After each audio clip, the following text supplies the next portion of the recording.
Alright guys, welcome back to Valorant News. A massive day for roster updates yesterday with loads of new announcements made official by plenty of teams, but also big rumours coming to the fore, especially from Boostio's mother, another esports parent potentially leaking something to the timeline, saying that 100 Thieves Boostio is quite possibly on the cards and a possibility. Meanwhile, Leviathan, they have made a serious upgrade to their roster. Very much intrigued to your thoughts in the comments below. Hit the like button if you enjoy. Subscribe if you're new as always. I would greatly appreciate it. We're gonna dive right in because so many teams announced things yesterday, one of which being Focus. They are just about to play, I believe, in the Red Bull EMEA qualifiers, and we'll see that in a second. They've got Cider eye-gilling these guys. Interesting team, and well, we'll see how they get on this season. They also confirmed that Yugi is gone, so you guys might remember this player from the CS days. I remember it was a pretty interesting AWPer where he would hit all the nasty flicks and then miss the easy shots, but yeah, so he was with them, but now he's officially gone from that roster. This is as I just mentioned actually, so this is, you can just about kind of see the schedule here. This is Heretics, this is G2 Ghost and Focus for Esports.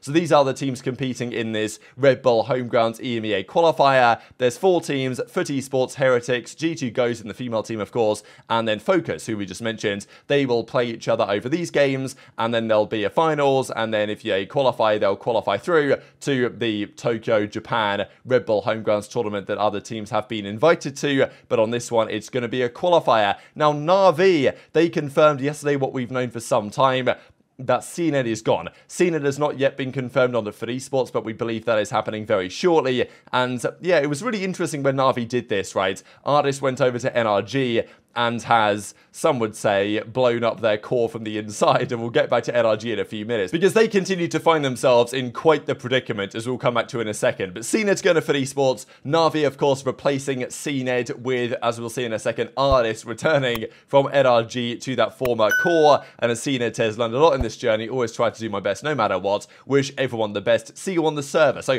hopefully it works out for CNED on his next adventure, because was such an exciting player to watch a couple of years ago, was okay for Na'Vi, but wasn't, you know, probably didn't align with them so well in or out of the server, so they've decided to part ways. And as Na'Vi then confirm afterwards, Artist is then coming in to join the party. It's a nice little announcement video they do here with everyone. Artist comes back to join the fun. He was never on Na'Vi, but he was on FPX, right, before they became Na'Vi the most recent season, and with this phenomenal graphic here that they put together, Na'Vi Valorant roster in the new season, Artist is kind of back with these guys. As he says, best kept secret in Valorant, happy to join Na'Vi, can't wait to show what we can do. So Artist says, well, he created quite a bit of a stir really in the North American side last season. Very entertaining character. He said a few things that maybe were over the line, and he caused a bit of controversy during the season as well. But he did go into NRG.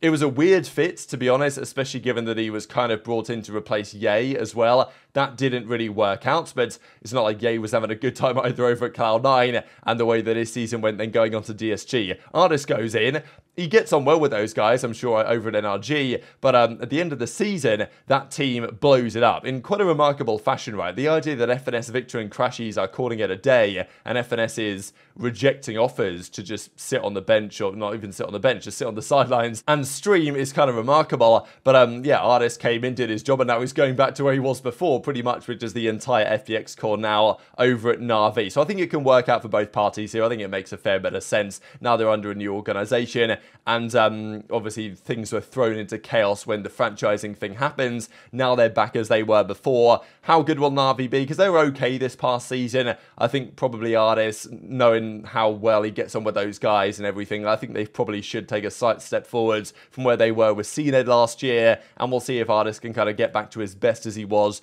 during that period, I would say. There was also this follow-up, so if you guys missed it a couple of days ago, Jansanity was practicing with Team Secret, and he was playing up against PaperX in a scrim. He then posted on Facebook, and again, I had to go onto Facebook to find this, which is just like, why am I on Facebook here for an esports video? But I guess it's the case. So he was then apologizing for this.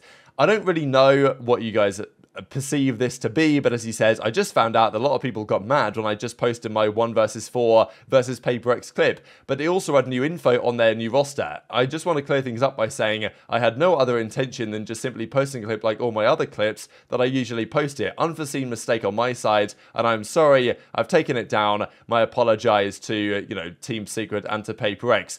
do I really believe that he didn't realize what was going on here? Because I think it's pretty common knowledge among the pros. You don't really post scrim clips, especially when there's compositions that are getting leaked from some of these matches without permission. Like, I don't know, maybe it was just an honest mistake from him. But yeah, maybe he's just saying this because things are a little bit questionable right now with Team Secret. They might still sign him, actually, after all this controversy, and PaperX might forgive him and say, all right, well, you know, you're bad, I guess, let's just move past this, and maybe that would be the right thing to do, but that may not be the case, so we'll see how things develop on that. BCJ, he was rumoured a couple of days ago now to be joining the new M80 team. They have brought back Kuala they've brought back Xander, they've brought back Nismo, they're bringing in Nitro as their new IGL, and then they need a fifth. Rumour is that BCJ is trialling with them, and if it goes well, then they will make that official. As BCJ says, as of yesterday, officially parted ways with EG, unrestricted free agent, which is pretty interesting. I guess his contract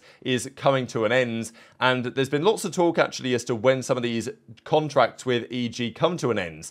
I believe we'll discuss Boostio in a second, that his deal might end in like the start of 2024, which means that even if EG wouldn't sell him now, it's quite possible that he can just leave. Like BCJ, I'm guessing either EG just terminated his deal and said, you know what, we're not going to get a buyout for you, let's just let you go.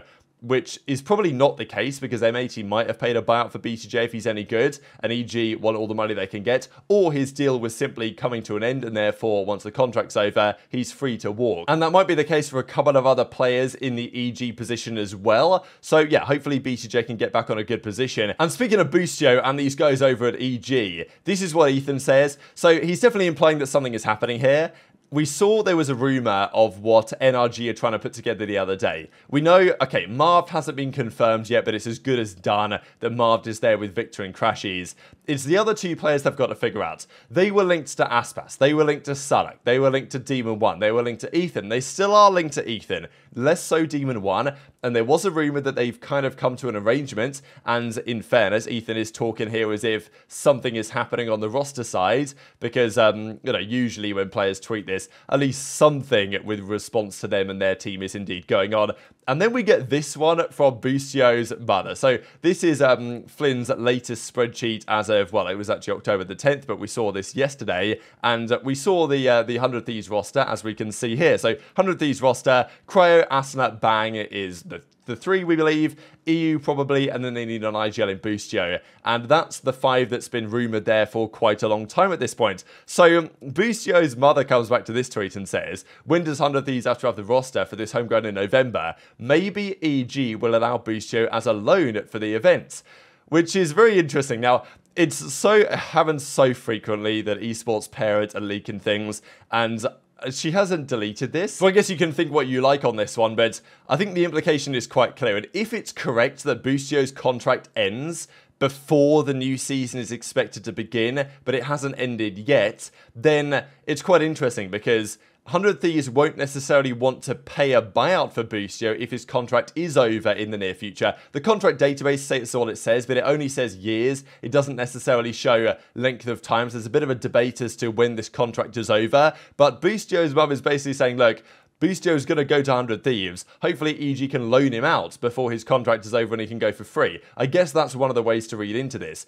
The other way is to say, oh, he's going to, you know, stuck on EG. I don't know. It seems to me that she's kind of saying that, yeah, Boostio to 100 Thieves is, she's at the very least confirming that this rumour has legs. You know what I mean? Like, at the very least, she's confirming that Boostio and 100 Thieves have some sort of discussion and relationship, which is, I guess we probably knew, but he's been considered unlikely to join for some time now by Flynn. And this makes it sound like that is more likely than not that they'll come to an arrangement to make that happen, whether that's a buyout from EG or whether that's a loan deal for the near term and then an unrestricted free agent situation. But then, of course, EG need their own IGL. That might be where Screwface comes into play, in fairness, as well, because he's been thrown around as maybe a necessity for EG to go for and has been touted as a pretty promising player as well. Now, we've got to talk about what happens to the rest of NRG, because the room we saw the other day was Ethan as the IGL joining NRG with Victor Crashies Marved. The 5th, though, we thought was going to be Narrate. He was the player that was